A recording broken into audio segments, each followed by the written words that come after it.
So as you answer the questions, it'll pop up and then we'll move on to the next one. So how often do you hear people talk about justice issues? So this could be your friends at school, the news, your church, just people on the street and passing. How often do you hear people talking about things like racism or LGBTQ issues or immigration or gun violence? Lots of things qualify as justice issues. Great, we'll give folks just another few seconds here to finish answering this first question. Looks like a lot of engagement on these issues though, which is great. We'll go ahead and go to our next question. So more specifically, how often do you hear your church talk about justice issues? So maybe you hear it from the pulpit, or maybe you have a small group, or it comes up in a youth group gathering. How often does your church talk about justice issues?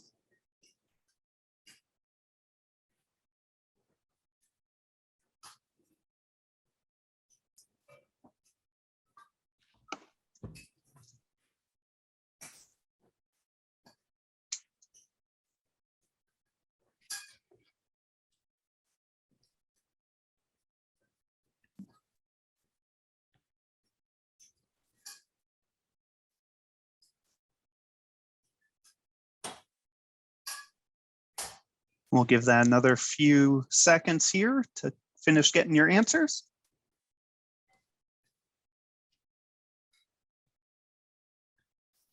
And our next question. How much do you care about each of the following issues? So we've got, if you don't care, you'll move your, you don't have to move your little cursor anywhere else. And if it's extremely important to you, you can see that you move it all the way to the right, and there's a full spectrum in between there of somewhat and kind of.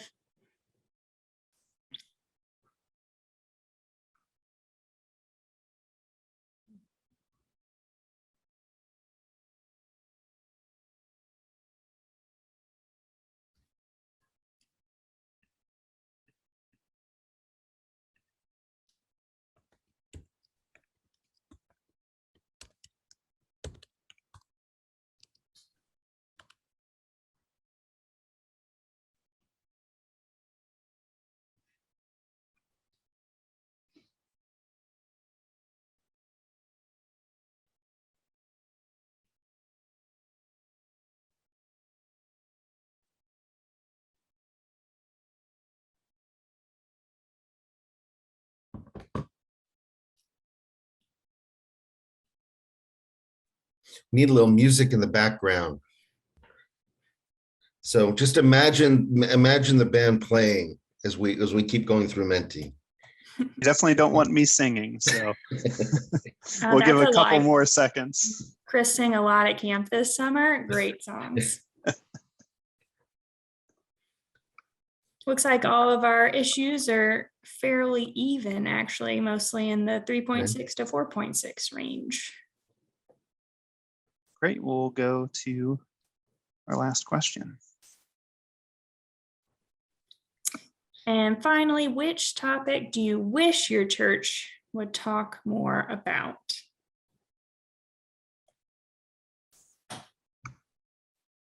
So a lot of us said that our church sometimes talked about justice issues. Some of us said that our church never talked about any kind of justice issues.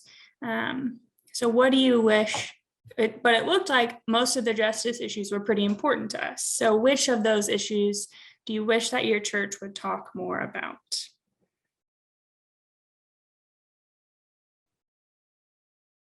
Got some really great answers popping up. Conflict and violence, what do we do with that? Racial and gender inequality, sexuality, drug use, that all people are equal. I can't see what it is. Resources for emotional and mental health concerns, that's really important. equal rights, gun violence, criminal justice reform, outreach to young families and the future of the church, prison ministries, climate change, money,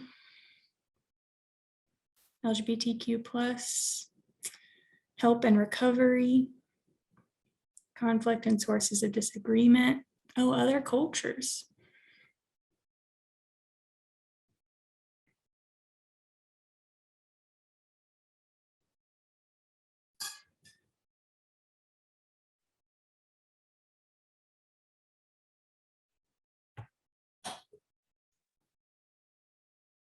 Great. A lot of really good responses here and ways that we can engage more. Wealth disparity, LGBTQ+, The lack of diversity within the church, fossil fuels.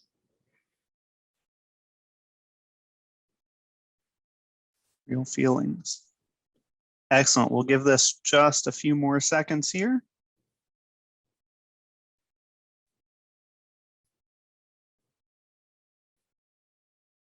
All right.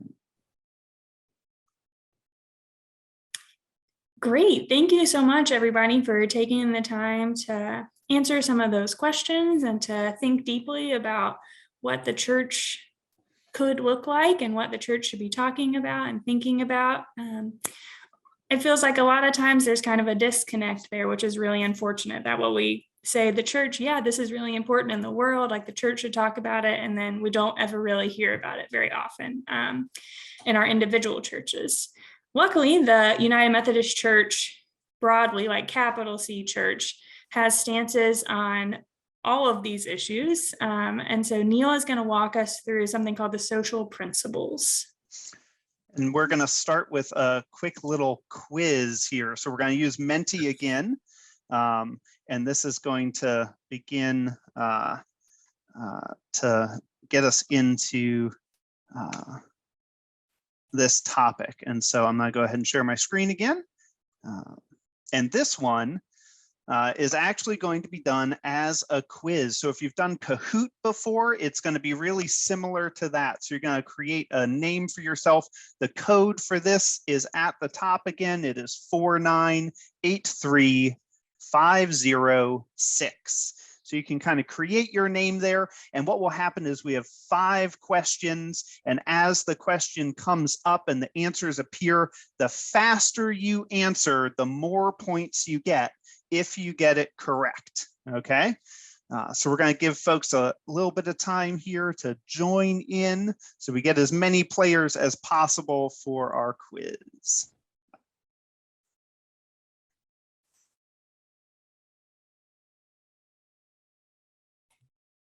Got 20 folks so far.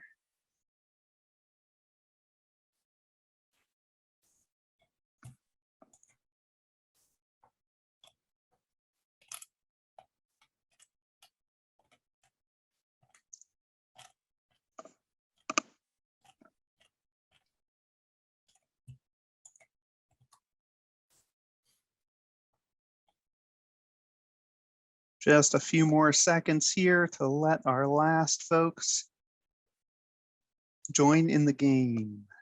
So every person has a different icon, right, Chris? Yep. So remember your icon. We've got 32 folks in. Yeah. All right, we're going to go ahead and get started. All right.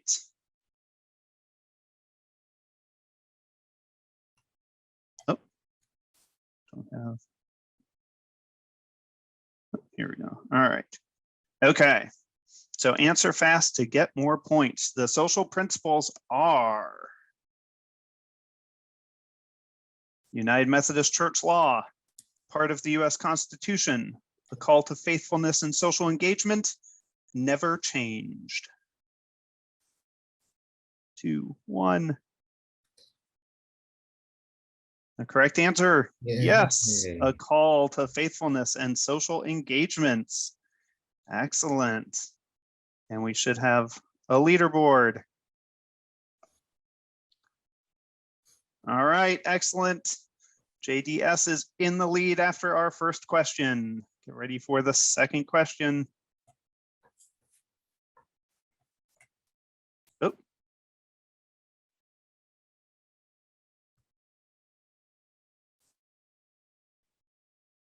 Well, I don't know what happened to our other question here. All right. Here is the question.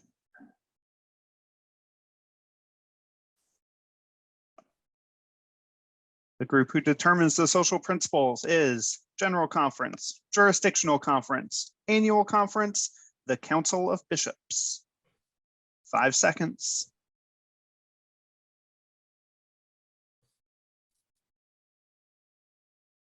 The correct answer is General Conference. Yes, the body that meets every 4 years. Our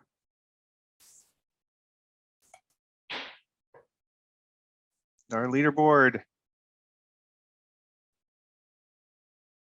JDS still in the lead.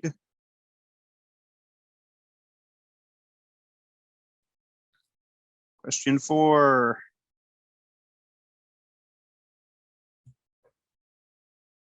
The first denominational social creed was adopted in 1968, 1784, 1856, or 1908. This is a trick question, friends. So there you go. 1908 was the correct answer. And our leaderboard.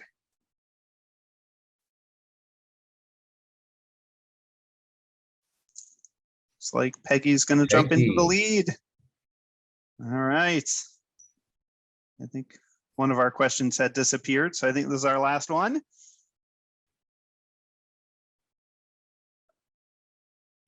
Which is not a section of the social principles. The economic community, the community of all creation, the social community, the religious community, the political community.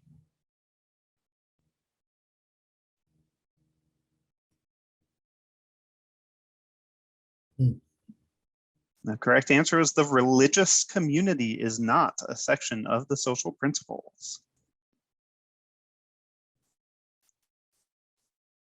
All right, this looks like it should be our final leaderboard. This is close. And Fast ends up winning. Congratulations to Fast. You were indeed Fast. So I'm going to turn it over to Neil, and he's going to talk a little bit more about these social principles. Okay, thank you, Chris and Jenna and friends. Thank you for your participating in that game, and you're all winners. If you tried to answer a question, even if you didn't know what the answer was, thank you for trying, because in some cases these are very, very tricky questions.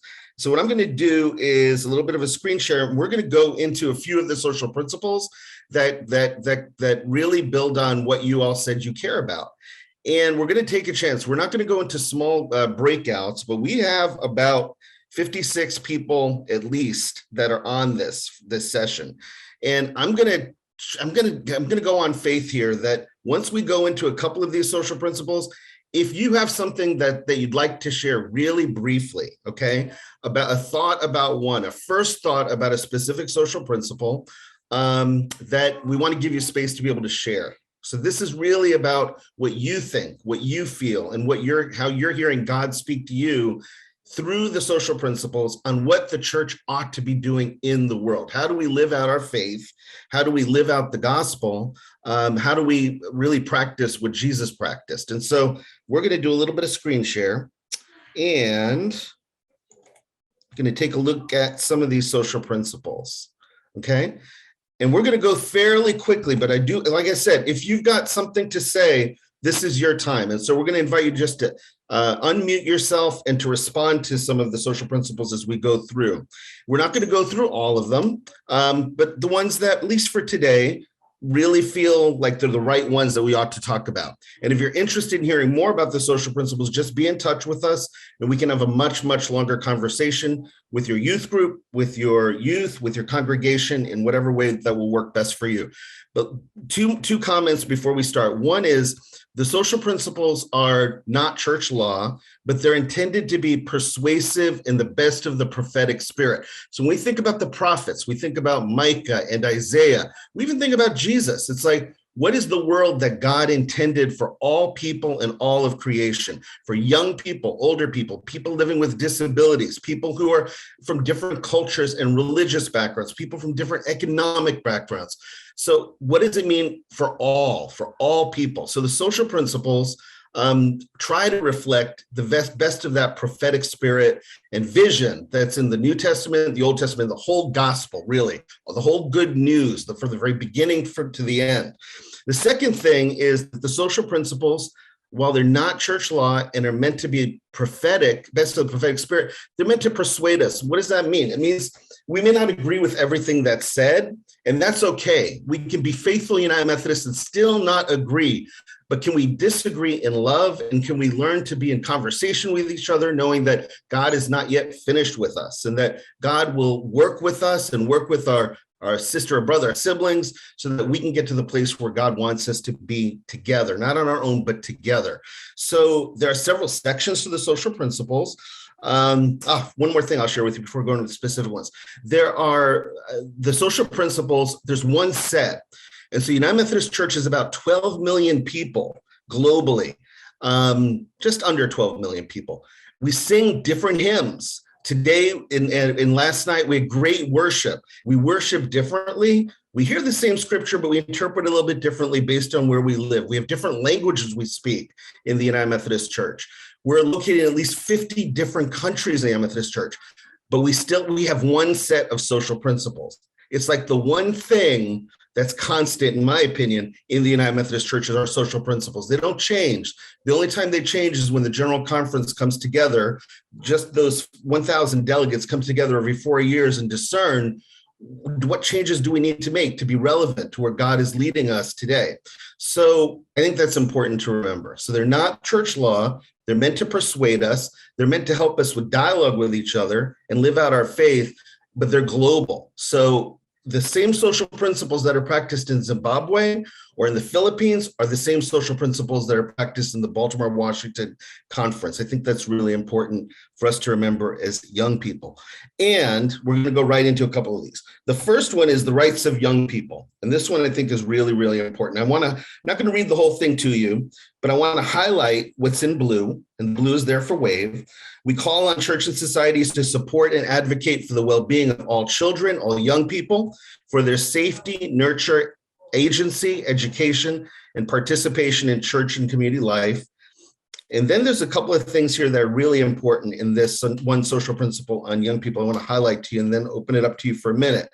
We call on the church to stand firmly against the detention of children, and we challenge policies that deny basic rights to the young or discrimination against children and youth based on their economic status, their ability, their ethnicity, their sexual orientation, their migratory status, their religion, national origin.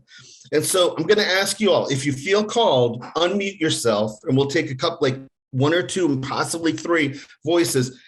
Why is this such an important social principle for you? Why is it so important for young people to have this social principle before the whole entire church? And for us to really not just read it, but to live it out. Why is it so important? Anyone want to speak to it?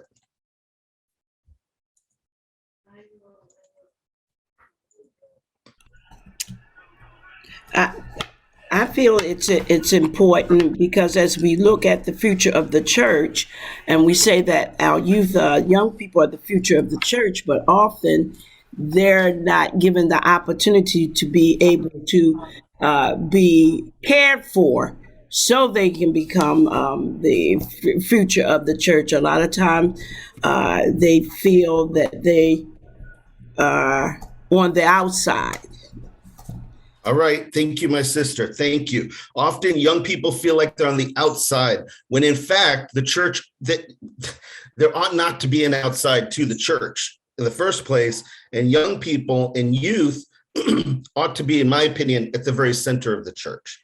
And I think that's where we have to begin. And so anything that would diminish the life, the ability, the voice of young people is something that's contrary to the United Methodist Church. The social principles are so clear about this.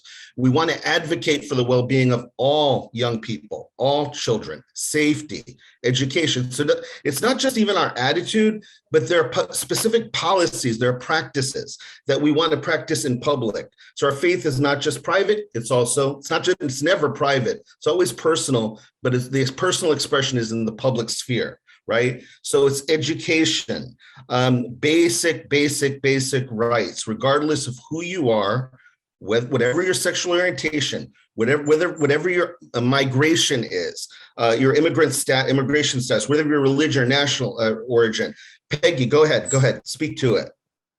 The words detention of children just jump out at me, particularly when I look at certain things that have happened in this country in recent years, and I look at political positions that claim to be in the name of our God, that we as a church must stand together in this country and in the world to stand up for the rights of young people and children and all individuals against injustices, regardless of age, regardless of their race, their gender, their economic status, their abilities, etc. Thanks, Peggy. Thanks. One thing, I'm going to move to the next one, is we had a wonderful workshop, a powerful workshop on human trafficking. If you were not part of that workshop, I want to encourage you to go to look at the recording. Every congregation ought to pay attention to that workshop. And it's important in this social principle, in addition to the detention part of it, is to look at what do we say in terms of practices around abduction, exploitation, human trafficking. This is a social principle I would encourage every Sunday school class to have up on the wall somewhere, or for anyone who teaches Sunday school, youth, to make sure that they are very aware of how are we going to live this one out. Let's go to the next one. So the social principles have different sections to them. The first section in the revised social principles that the General Conference is going to be voting on at some point is called the Community of All Creation. So this has to do with global warming and climate change. Young people, when I talk to young people care about climate change, what is happening to our planet. And so this is just one of several that have to do with the environment. And we want to read just this one section here for you. Climate scientists warn that the window of opportunity for reversing the negative effect of global warming and climate change is rapidly closing. And then it says, recognizing simply changing our personal habits is not enough. We need to reverse decades of environmental damage. The church supports local, regional, national, international efforts aimed at redressing. In other words, coming up with solutions to the ecological harm done to humanity on a global scale and done to our planet. Anyone want to speak to this? Why do you care about global climate change? Why should we care about the environment?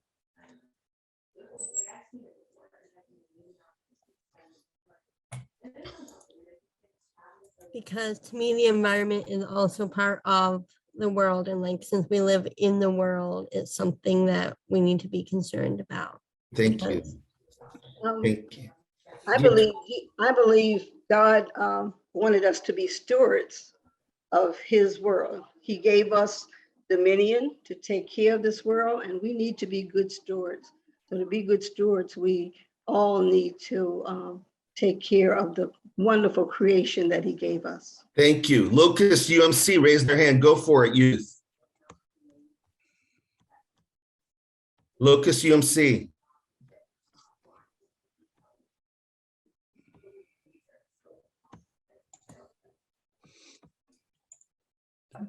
Okay, one more person. Neil, if I may. Yeah, please. So our response to our environment, and first of all, I would mention that the section of the social principles on environment is the first and perhaps the longest in the entire book of social principles. The book of social principles, number 1, requires us to love God with all of our heart, soul, mind, etc., and that is to respect and care for God's creation. And second of all, it means that we need to love our neighbor as ourselves, which means that we need to be protecting God's creation, not only for the present generation, but for future generations to come. Thank you. Thank you. All right, I'm not seeing any more hands up. Keep reflecting. Go ahead. Someone wants to speak to it real quick, brief. What? Oh, Go ahead. The climate change thing. The fact that there's so much change, just like so much change. People are talking about, oh, we can do this like a couple of days, we can do this a couple of years. Like someone else said, this is not about this generation, it's about the future. There's like tons of people helping pick up the trash, and then there's other people that's like, man, I'm not doing this. They just throw more and more trash on the floor. And especially how it's important, really, because it doesn't affect just us, it affects the animals, Yes. the plants, the trees, That's the air right. we breathe, even the planet itself, just in general. Yes, you said it. It's like what happens to one happens to all. Thank you so much. And it's like even the smallest act, right, of picking up trash. There are days I'll go through my neighborhood with a bag and people look at me, but I go from block to block picking up trash. And there's folks that don't live in my neighborhood that leave trash on the ground. And so the reality is that there's something we can all do. And it takes individuals. And because for youth, this is really important, because for youth, we need your voice. We need you to tell us how the environment impacts you, not just in the church, but to tell our government, to tell people who run businesses, to tell organizations that are making the decisions on your behalf, right? We need to make sure that they know what you think and why you care so much about it, because it affects you now and it's going to affect you the older you get. This is an issue that's going to be a priority. It affects every other issue in the social principles, I would argue. So we're going to go to the next one. This one's on poverty. And John Wesley, the founder of the Methodist Church, said a lot about poverty. He visited people who were living in poverty, who were economically poor. He made sure that Methodist societies, the first Methodist communities, included people who were living in poverty, and tried to find out ways that people could get out of a system of living in poverty. No one was intended to be poor.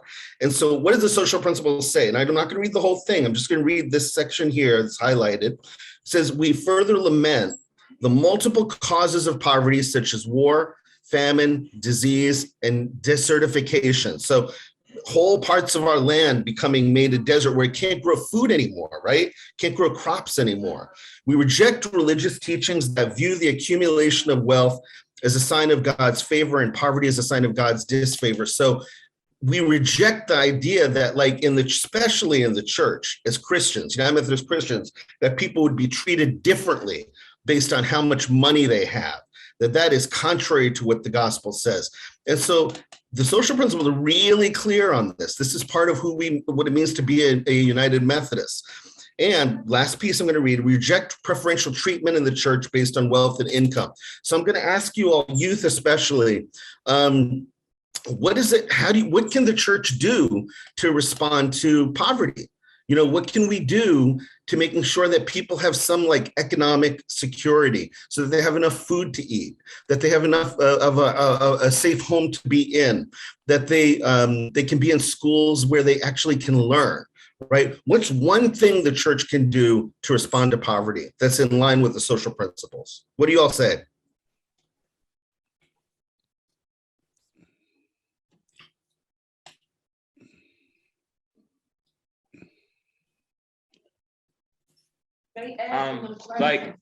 I'm from Eldersley St. Andrews, United Methodist Church. Yeah. So we already we give out around the holidays like Thanksgiving and Christmas, we give out baskets and boxes of food. And we also give out school supplies to kids and things like that to try to help with and I guess aid the people that are going through stuff, things like that. Excellent. So you try to meet their basic needs, giving them food, especially around the holidays. How do you know who needs it, though? Is it the people who they show up, or do they tell you, or how do they find out about you?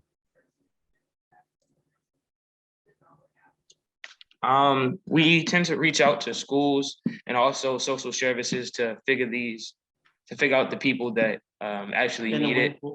Excellent. All right. So you're like trying to relate to the kids in the school and through social services that are out there. Okay, beautiful. You're responding. All right. There are so many ways that congregations can respond to poverty, and we're going to keep moving. But some of the things when we think about poverty, we're not just talking about food here. We're also talking about, and I appreciate that it's a school, literacy, education, imprisonment. So especially young people, youth who could be incarcerated. Then we're talking about lots of parts of the world because slavery still exists in our world, and it impacts youth and children. Addictions and disease impact youth and children. All of this contributes to poverty and why people still stay in cycles of poverty. So if we want to deal with poverty, the reality, man, we have to deal with some of these other issues. We got to deal with addictions. We got to deal with disease. The fact that people don't have access to health care. The fact that people don't have access to the COVID vaccination. Millions and millions of people in the world still because they're living in poverty. United Methodist Church is responding to that, though, recognizing that if you're going to deal with poverty, you need to deal with getting them access to the vaccine. You need to be able to build the schools. You need to do a holistic approach. So we're going to move to the next one. This is something I know that young people, youth, are passionate about.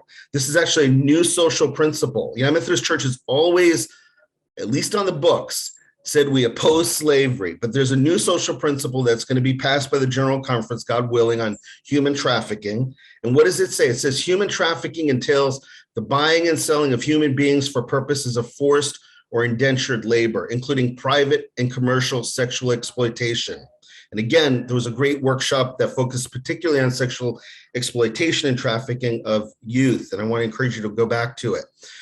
We urge folks to educate themselves about the sources of labor and working conditions involved in production and processes. So I'm going to ask you this question with this one. When you think about stuff that you buy, do you ever wonder if it's been made by child labor or made by people, children who have been trafficked? Is this an issue that you all have talked about in your youth groups, as you've talked about in school, and that you've learned about? It's like, how can we be conscious of like how what we buy and we participate in, that we're not contributing to human trafficking by the decisions we make, but what we choose to buy or not buy? Anyone want to speak to that?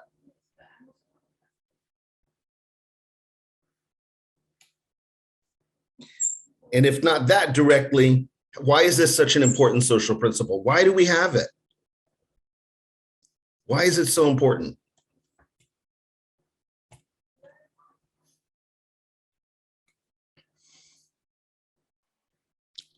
Well, if we have a huge corporate America who wants to make money, which is all run by greed, and if somebody doesn't say, they can't do certain things, they will just keep doing them. Okay. All right. I think, by how you use your dollar is maybe a powerful way to say that. Okay. All right. Anyone else? One more voice on human trafficking. Why is it so important? Why should the church care? Why should the church speak up? I guess my question would be, is there a central source for information on that kind of thing? Sure, there's a lot. There are several websites and organizations that focus on human trafficking that the United Methodist Church works on, specifically with children, but also on other forms of labor trafficking and sex trafficking. And I'm happy to put you in touch with those organizations if you text me. My cell phone number is in the chat and my email is there, and I'm happy to point you to it. And the reality is that human trafficking happens in the Baltimore-Washington conference region, in this region. This is the reality. And so if you look at the number of people who are being trafficked, children who are being trafficked for either for sex trafficking, for trade, or for labor, other forms of labor, one is too many. obviously, right? One is too many, but the reality is that there's something churches can do. We can educate congregations about it. We can educate the public on it. We can make sure that youth and children have ways out if they need help. We can be the sanctuary that youth and children need, a safe space that they may not even know that they can come to yet. All of that can happen with our congregations, every one of those. I want to make sure there are 2 participants with your raised hands. If you raised your hand, go for it. Yeah, I just wanted to say also in human trafficking, we have to be concerned about the harvesting of organs, because in Maryland, that is one of the easy ways the law was passed, because they focused on the organ transfer, not the sex slave trafficking. Okay. And a lot of kids are trying to make money, and they'll say, oh, well, if you participate in this study, then you can make money, where they're actually asking for kidneys and things of that nature. So it's really scary. Yes, it is scary. And this is, again, United Methodist Church cares about this globally. My home country, my family's from India. In India, there are children whose families are forcing them to sell organs. This is a reality. It is a reality. And but those who buy the organs are not based in India or in the global south, the most poorest of the poor countries. It's in the northern parts of the world, right? So we've got to address this. It's like we've got to address who's benefiting from it and why. And what's the solution? It's to deal with the issues of poverty. It's to deal with the issues of poverty. Let's move to the next one. There's a lot now in the social principles that talk about 2 things. One is our human sexuality. The bishop did such a brilliant, is our lead Episcopal leader, job helping to bring this out in the conversation with the youth earlier today, how important it is to talk about human sexuality. How if we don't have a holistic understanding about what human sexuality is, we really we do disservice to ourselves, because we don't know how to have the conversation and we haven't educated ourselves. So the social principles do 2 things. Number 1, there are social principles on human sexuality. Second, there are social principles on sexual orientation. And so because of time, we're not going to go through all of them, but I did want to highlight this one to you all and then invite you to go back and read the others. And this one is on sexual orientation and gender identities. And it says, because all people are of sacred worth. Those words are really, really important. Youth, sacred worth. Every one of you is made in God's image, no exception. Sacred worth. You have sacred worth. That means because God made you, God loves you as you are, you have basic human rights that the rest of us, the world, must address and recognize because of that sacred worth. That's what we say as a church. That means we're committed to supporting the equal rights, liberties, the freedoms, and the protection of all people, regardless of their sexual orientation and their gender identity. So I want to ask you all a question. What is the best way that the church can respond to this social principle? How can we live this out? How can we affirm people's sacred worth? How can we respect people's gender identities when we have a diversity of gender identities? What can we do better as a church and as a society? Our schools, our communities, what could we change? What could make this a more welcoming, inclusive place that affirms people's sacred worth? Anyone? By making sure that people know that they're loved, like as soon as they walk in the door, no matter who they are or what they're like doing, just making sure that people are loved. Thank you. Someone else? Making sure they're loved as they are. Someone else? Anyone else? And if you want to put it in the chat, you're welcome to do that too.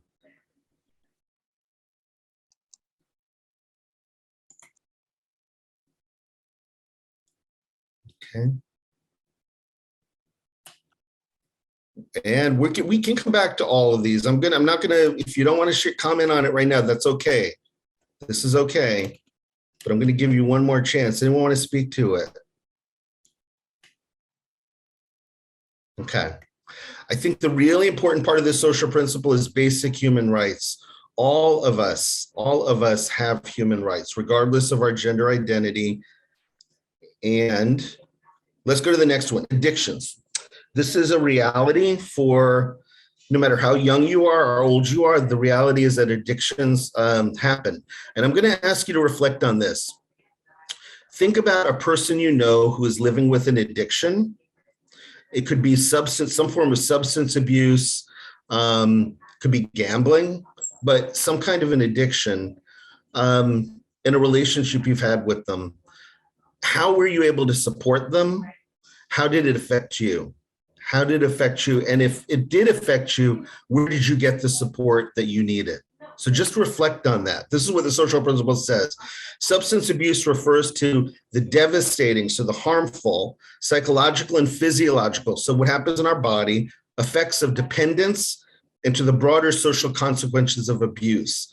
What does the United Methodist Church say? It says, we urge those who choose to consume alcoholic beverages, including wine and beer, to do so with wisely in moderation.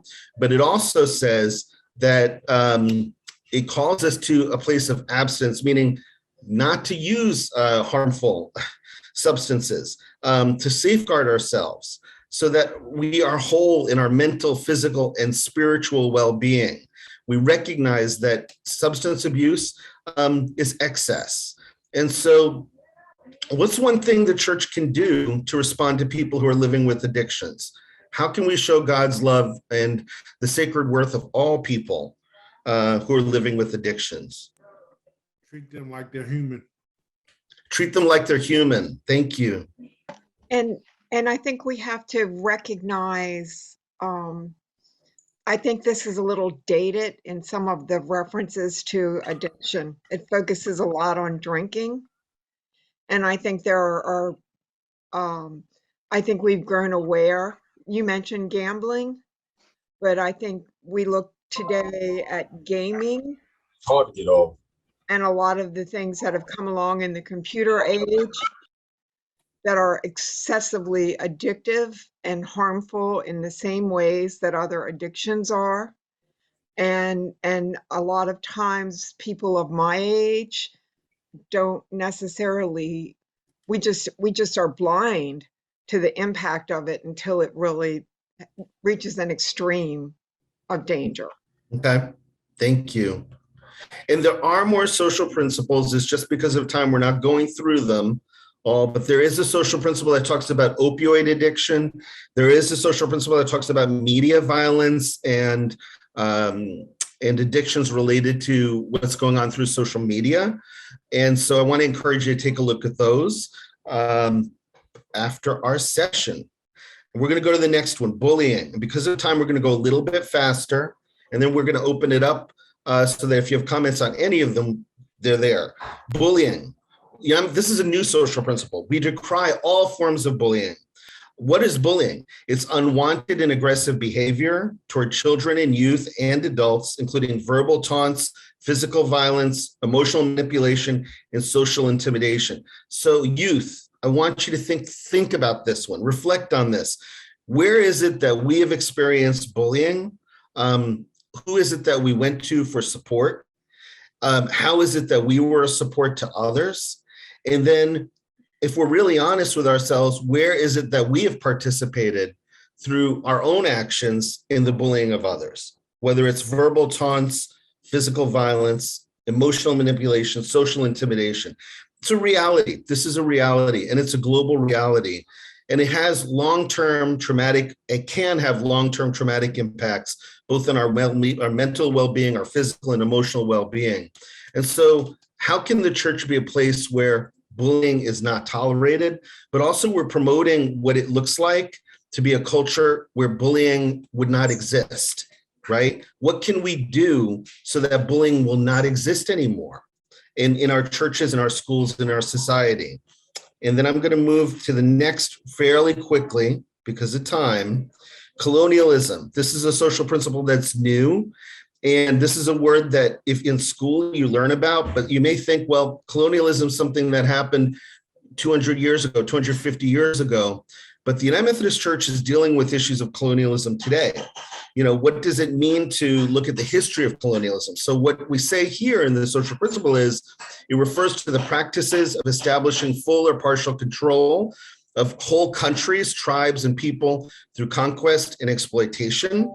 And it can include economic and political instability. The impact is political and economic instability, malnutrition, so lack of food security, illiteracy, disease, continued infringement on indigenous native lands, for example, and tribal lands. So how is it that the United Methodist Church can participate in being non-colonial? How is it that we can address this history, instead tell the whole truth, as the bishop has said, tell the whole truth about the impacts of colonialism and how the church has benefited from it. Some people have benefited, some have not benefited from it. Next one is on suicide. And this one is that something that I know affects all of us.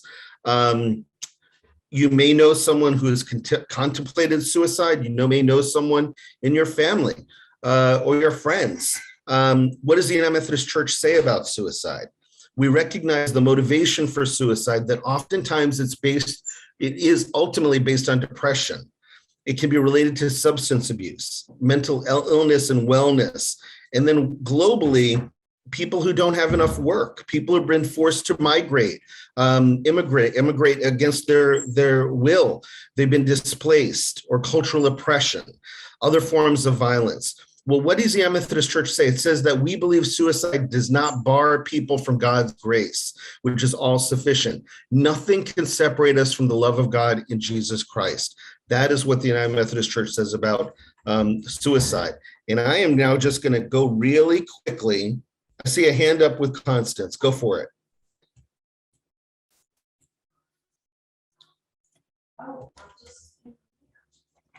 I forgot to lower my hand. Okay.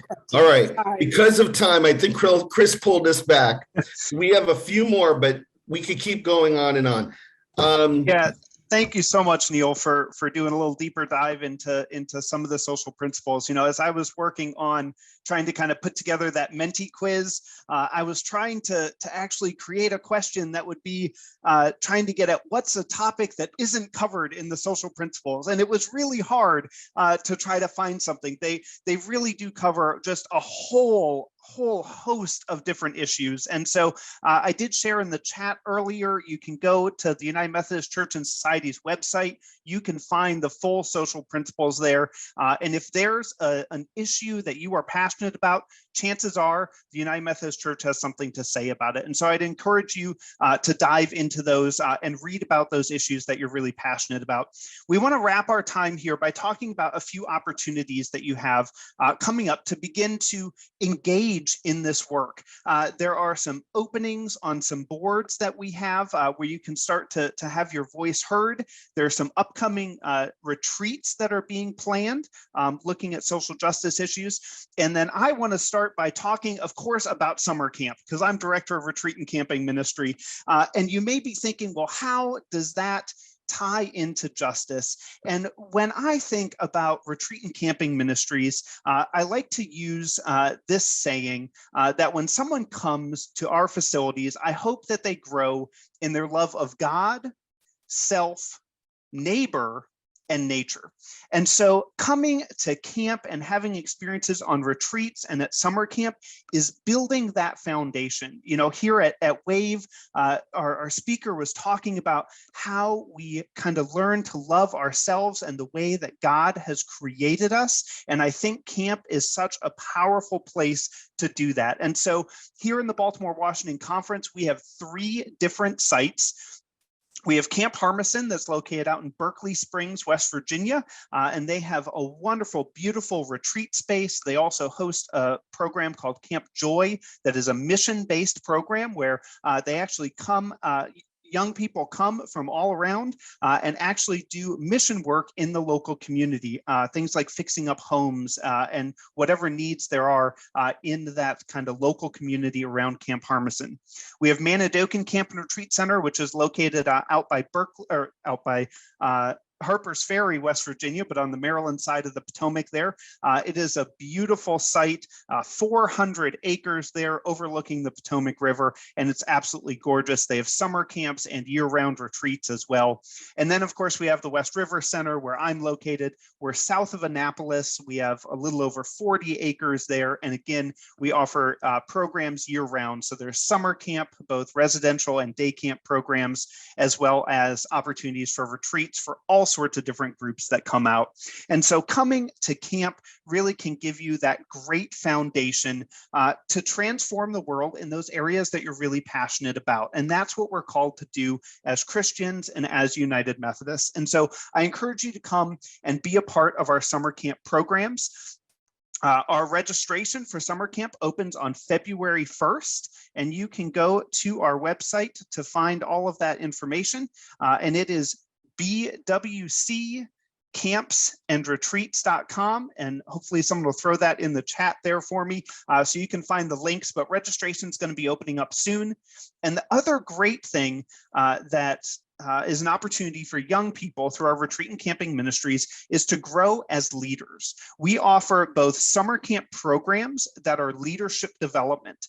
Sometimes they're called a CIT or camper counselor in training program, but lots of opportunities where you can come and you can begin to develop those leadership muscles here in a retreat and camping ministry setting. And then, of course, we have summer jobs for folks, typically high school and college age folks who can come out, spend a whole summer out at camp, helping to lead the programs that we have. It is just a phenomenal opportunity to really grow and be in ministry as a young person. And so I encourage you to check out all the different opportunities that we have through our retreat and camping ministries. I'm going to toss it over to Jenna, who is going to share just a little bit about some upcoming kind of social justice retreats that are being planned. And then Neil will talk about some opportunities on boards and agencies that we have. So we have two events that are coming up. The one that Neil and I are leading is going to be the first weekend in April, and it's going to be about the spirituality of justice.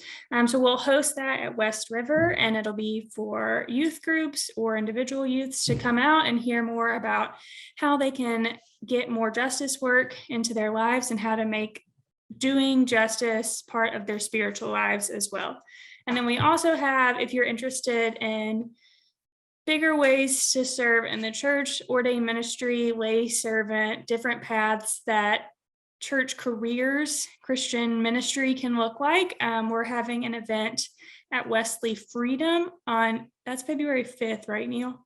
On February 5th. So both of those have gone out in the weekly bulletins that the conference sends out. So if you want more information on those, you can check there, or you can email any of us and we'll be able to direct you to it.